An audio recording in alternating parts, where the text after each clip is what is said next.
Hello, fellow musicians, fellow creative people. In this video, I just wanted to share my thoughts about being creative, how to find your own voice. Does not need to only apply to music, it can apply to anything creative or artistic. People, starting with the day when we were born, are highly influenced by everything that we hear and see. That's how we learn to speak. We start mimicking the sounds that we hear, and at first it comes out as gibberish, but then lo and behold, eventually we start being able to formulate sentences and we understand how the language works. So, similarly, just like every guitarist starts out with the music of Chuck Berry and then Jimi Hendrix, Eric Clapton, the Beatles, who knows what else, Deep Purple, Smoke on the Water. We need to take all of those things, put it in a big meat grinder, food processor, and taking all the different influences, come up with something that is uniquely ours, something that people can sort of identify that it's you and you're not just some copycat.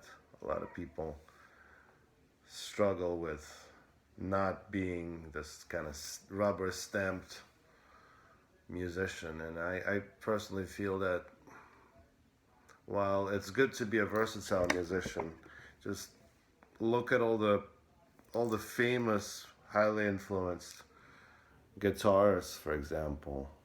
Dick Dale, he has his own sound and style that he never deviated from. Can he play something that is challenging, like some kind of crazy shred jazz or neoclassical Malmsteen stuff?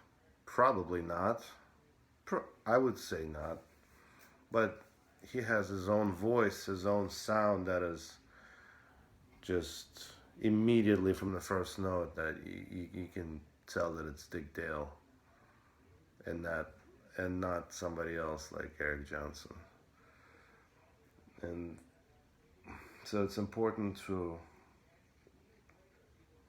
It's actually kind of hard because all the real estate has been taken at this point.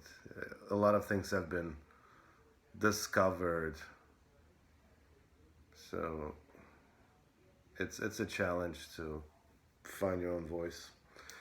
But we can only do so if we experiment.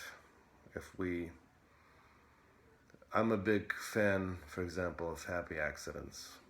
It could be some kind of a defect or some kind of a fault that can result in something amazing being discovered. For example, if you know the history of guitar distortion, one of the earliest examples of that sound that we hear everywhere now was kind of created accidentally because of a faulty amplifier. And that sound was just so unusual that the recording engineer, thank God, recorded that, and then that became that new sound. But the point I'm trying to make is that had it been had that happy accident been ignored, had the amplifier been fixed, that sound would never be put on record and nobody would hear it. For example, on my guitar, my Les Paul that I'm trying to play more and more. There's some. It's a good instrument, but it's got some unusual things to it. For example, my high E string, and it could be because of the whammy system. My high E string has really horrible sustain compared to all the other strings. And if I do a bend on the high frets, the note just kind of dies, right? However, if I crank my guitar volume and if I have enough distortion, that choked note turns into this really, really awesome feedback sound. So while I could find out why it's doing that, why my guitar has no sustain on my E string on the high frets, and just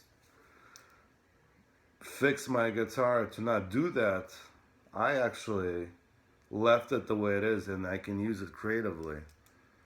It's a happy accident. It's my own kind of thing, my own sonic thing that just happened by chance. So just some thoughts, and hopefully you guys can apply some of the things I'm talking about in these videos. Thank you.